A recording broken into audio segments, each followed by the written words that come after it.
Kembali lagi bersama kami di debat kedua calon Bupati dan Wakil Bupati Kota Waringin Timur 2024. Bapak, Ibu, hadirin dan pemirsa, di segmen ini para pasangan calon masih akan bertanya, menjawab, dan menanggapi. Langsung saja kita akan mulai paslon nomor urut 2 dan 1 untuk maju ke podium.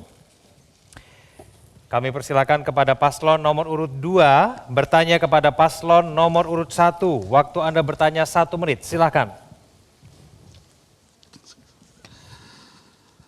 RBJM Kotim 2021-2026,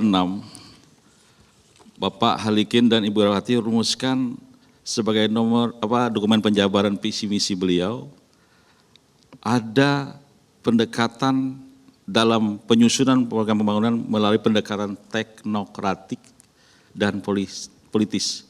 Nah, kami ingin bertanya kepada pasangan nomor 1, yang dimaksud dengan pendekatan teknokratik itu apa? Kemudian bagaimana implementasinya dalam penyelenggaraan program selama Bapak memimpin beberapa tahun belakangan ini? Terima kasih. Masih ada waktu untuk bertanya? Cukup? Baik, kami persilakan kepada paslon nomor urut 1 untuk menjawab. Waktu Anda 2 menit, silakan. Iya, jadi dalam kita menyusun program, tadi sudah saya sampaikan ada tahapan, mulai di tingkat desa, kelurahan, kecamatan, dan ada juga misalnya kita sebelum musrenbang itu ada uji publik. Itu ada uji publik terhadap masyarakat, pendekatan teknokrat itu bagaimana dihitung dari segi teknis. Sehingga program yang kita buat, yang kita susun itu betul-betul itu terencana, betul-betul menjadi kebutuhan, baik itu manfaat, tidak hanya pada saat pelaksanaan, tapi bagaimana nanti itu menjadi bermanfaat, sehingga semua aspek termasuk, makanya kita ada program debat publik untuk mengundang seluruh stakeholder memberi masukan terhadap perencanaan yang kita susun. Misalnya sebelum mendekati terakhir musrenbang terakhir itu di tingkat kabupaten itu ada mengundang seluruh stakeholder termasuk perguruan tinggi, dari tokoh masyarakat, dari tokoh agama, tokoh wanita untuk memberi masukan terhadap program yang kita susun. Sehingga harapannya program tersebut menjadi program yang betul-betul prioritas dan bisa dilaksanakan, terukur, dan bisa bermanfaat nantinya. Itu. Masih ada waktu untuk menjawab? Sudah cukup, Pak? Sudah cukup?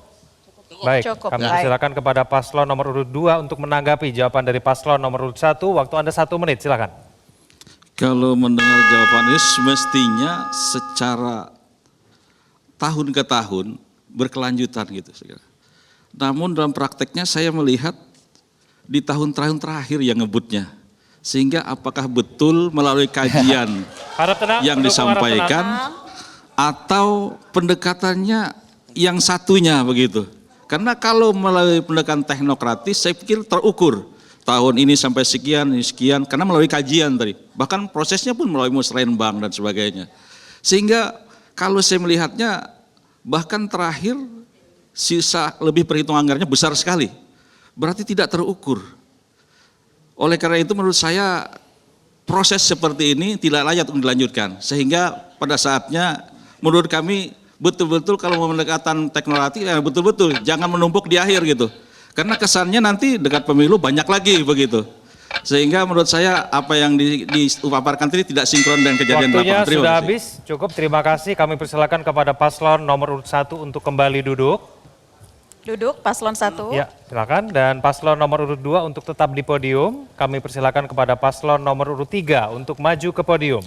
Selanjutnya kami persilakan paslon nomor urut 3 untuk bertanya kepada paslon nomor urut 2. Waktu Anda bertanya 1 menit dimulai ketika Anda berbicara. Terima kasih. Jadi pertanyaan kami, dalam mendorong ketahanan pangan, apa solusi konkret yang Anda tawarkan untuk mengatasi ketergantungan pada pasokan dari luar daerah dan memberdayakan petani lokal? Nah, mungkin itu pertanyaan kami, terima kasih. Masih ada waktu ingin dimanfaatkan? Sudah cukup? Baik, selanjutnya kami persilakan paslon nomor urut 2 untuk menjawab. Waktu Anda 2 menit, silakan. Terima kasih. Sekali sudah kami sampaikan bahwasanya potensi Kabupaten Kota Waringin Timur itu cukup luas dari segi lahan, tinggal bagaimana kita memanfaatkannya. Lalu salah satu cara terkait dengan contoh ketahanan pangan ini yang kita miliki sekarang, saya pikir sudah lumayan bagus, tetapi infrastrukturnya perlu ditunjang lagi. Infrastruktur perlu ditunjang, kemudian berikutnya adalah bagaimana menggerakkan para kelompok-kelompok tani ini. Pernah saya bertemu bahwasanya bukannya kurang tempat kita, bahkan kadang-kadang bisa lebih. Saya pernah ketemu beberapa waktu yang lalu di kelompok tani di Alam Salju, mereka bahwa harganya jatuh. Jadi bukan kekurangan, kelebihan malah. Sehingga pengaturan yang penting saya pikir. Jadi ke depan kami punya pandangan bahwasanya beberapa sektor di pertanian ini perlu ada gapoktan sehingga bisa diatur. Yang kelompok yang satu, jangan sama dengan paritasnya dengan kelompok yang satu, sehingga diatur. Harga pun dapat terjaga dengan baik. Tidak pada saat yang bersamaan hasil panennya sama sehingga harga jatuh. Kemudian berikutnya adalah menggerakkan mereka. Kita kasih insentif.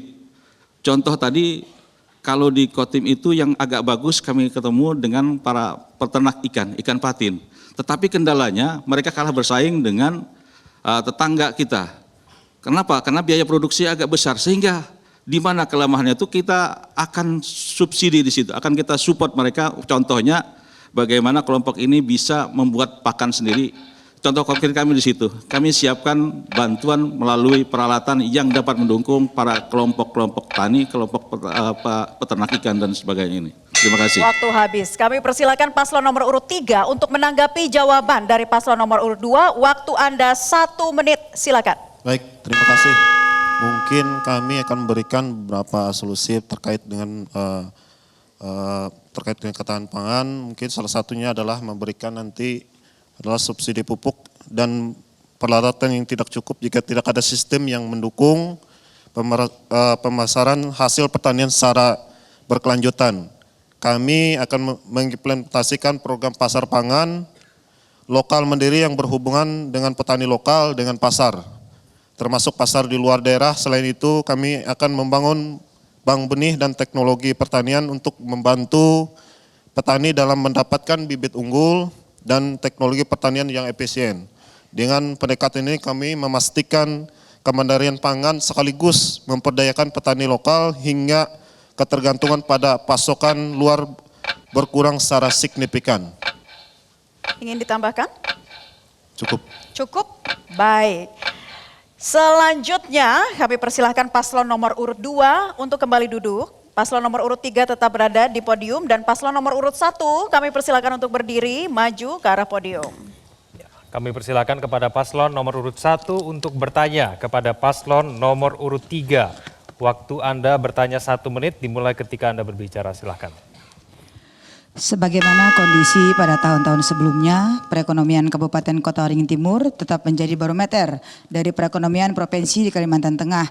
Dari nilai PDRB yang dihasilkan terlihat bahwa Kotim jauh mengungguli kabupaten kota lainnya. Selanjutnya, bagaimana strategi paslon dari 03 untuk meningkatkan PDRB dan berapa target peningkatannya? Masih ada waktu untuk bertanya, mau dimanfaatkan? Cukup, baik. Kami persilakan kepada paslon nomor urut 3 untuk menjawab. Waktu Anda 2 menit dimulai ketika Anda berbicara, silakan. Ya, terima kasih. Di sini tentunya kami pasangan Rudini Faisal bagaimana meningkatkan perekonomian kita. Di sini sudah barang tentu bahwa tadi yang disampaikan kurang maksimalnya BUMD kita, di mana kita di sini membantu meningkatkan perekonomian kita untuk membantu mempermudah untuk menarik pihak ketiga yang selama ini banyak sekali sektor perekonomian kita yang di mana artinya menunggu, di mana di sini kurangnya maksimal dari beberapa perizinan, pengembangan yang lainnya.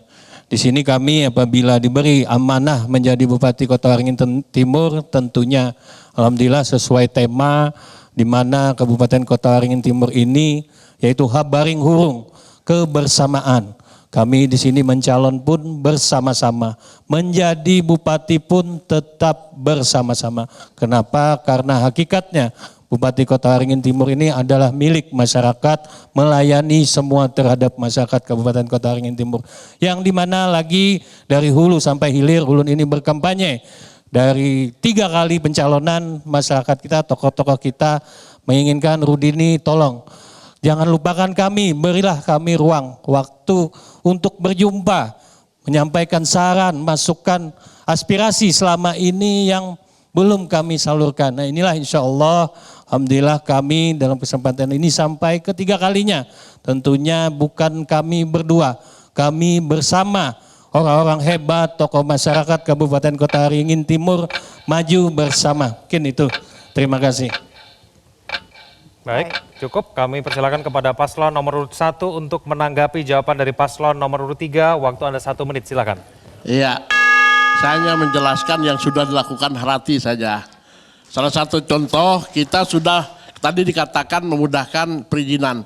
Kita sudah punya mal pelayanan publik. Perizinan kita sudah sistem online. Jadi tidak ada lagi, sudah jelas di situ aturannya dan terkoneksi ke Kementerian Perekonomian Pusat. Jadi kalau untuk perizinan itu semua saat ini sudah online, jadi tidak ada masalah lagi.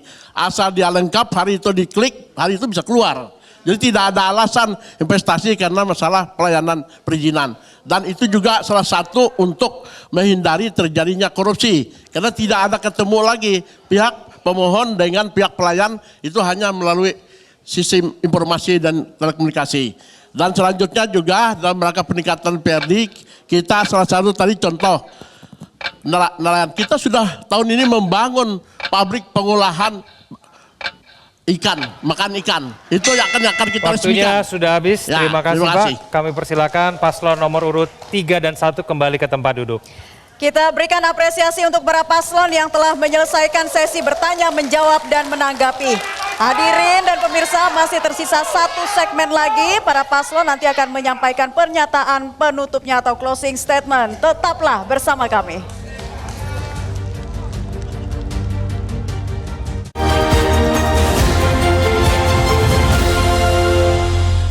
Dipersembahkan oleh